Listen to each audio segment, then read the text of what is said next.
কিন্তু এত বড় মেশিন কিভাবে চলে এটা জানার আগ্রহ তার সবসময়ই ছিল। তাই সে ওখানকার একজন মেশিন অপারেটরকে জিজ্ঞেস করে যে এই মেশিন কিভাবে চালানো হয়। তখন ওই লোকটি তাকে কোনো সাহায্য করে না, বরং তাকে বলে যে তুমি হচ্ছ এই ফ্যাক্টরির একজন সামান্য সুইপার, এত কিছু জেনে তোমার লাভ কি। এই কথা শুনে রিচার্ড তার চাকরির পরোয়া না করে ওই বেটাকে প্রচুর মারতে থাকে। আরে না, সে আসলে কল্পনায় ভাবে যে যদি আমি আমার আগের জীবনে ফেরত যাই তাহলে তো তোকে এভাবেই পিটাবো। তখন এই অপমান সহ্য করেও সে চুপচাপ দাঁড়িয়ে থাকে, বরং সে ওই লোকটিকে কোনো কিছুই বলে না।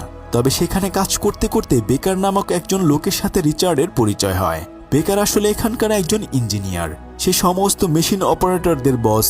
রিচার্ড তার কাছে কোনো প্রশ্ন জিজ্ঞেস করলে সে তাকে খুব ভালোভাবে বুঝিয়ে দেয়। ঠিক তখন তার সেই বন্ধু এসে রিচার্ডকে ওখান থেকে ক্যাফেটেরিয়ায় নিয়ে আসে।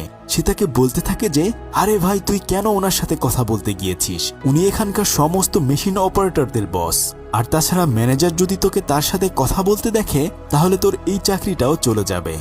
দেখ, ওই লোকগুলো এমনকি আমাদের সাথে খাবারও খায় না, তারা আলাদা টেবিলই খাবার খায়। গত 15 বছর ধরে এই টেবিলে আমাদের মতো সাধারণ মানুষরা বসতেও পারে না। এসব কিছু বুঝিয়ে সে রিচার্ডকে বলে যে তার সাথে বেশি কথা না বলার জন্য। তবে এত কিছুর পরেও রিচার্ড তার কাজে একটুও ফাঁকি দেয় না। সে কাজ করতে করতে তার কোম্পানির মালিক রোজার এনরিকোর একটা ম্যাগাজিন খুঁজে পায়। সে ওটা পড়ে আরও মনে মনে ভাবতে থাকে যে সারা জীবন সে এখানে সুইপার হিসেবে কাজ করবে না, একদিন না একদিন সে তার জীবন পরিবর্তন করবে। তবে এখন সে আর বেকারের সাথে সরাসরি কথা বলে না।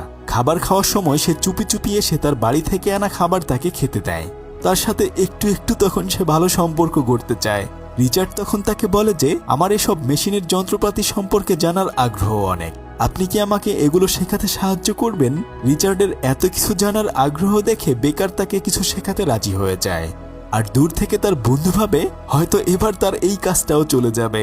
কিন্তু পরদিন দেখা যায় যে বেকার তাকে একটা একটা করে সমস্ত যন্ত্রপাতির কাজ শিখিয়ে দিতে থাকে।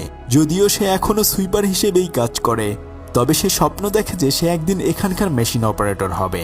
এভাবে কাজ করতে করতে তাদের দুজনের মধ্যে বেশ ভালো একটা সম্পর্ক হয়ে যায়। রিচার্ড আস্তে আস্তে করে তার কাছ থেকে অনেক কাজ শিখে রাখে, আর এর পরের বছর কোম্পানির বেস্ট এমপ্লয়ি হিসেবে রিচার্ড পুরস্কার পেয়ে যায়। আর ওই বছরই তার কপাল পুড়ে যায়। আসলে সেই সময়ে আমেরিকার অর্থনৈতিক অবস্থা ভালো যাচ্ছিল না, তাই তাদের কোম্পানি বারবার লস করতে থাকে। বেশ কয়েকটা ফ্যাক্টরি তখন বন্ধ হয়ে যায়, এমনকি তাদের ফ্যাক্টরি থেকেও অনেক লোককে ছাঁটাই করে দেয়া হয়েছে। কিন্তু রিচার্ডের তো অন্য কোথাও যাওয়ার কোনো ব্যবস্থা নেই। যদিও তখন তাকে বেতন কম দেয়া হয়, তবুও সে ওখানেই থেকে যায়। বরং সে ফ্যাক্টরি পরিষ্কার করার পাশাপাশি আরও অন্যান্য প্যাকেজিংয়ের কাজেও সাহায্য করতে থাকে। যখন সে তাদের ফ্যাক্টরিতে তৈরি করা খাবারগুলো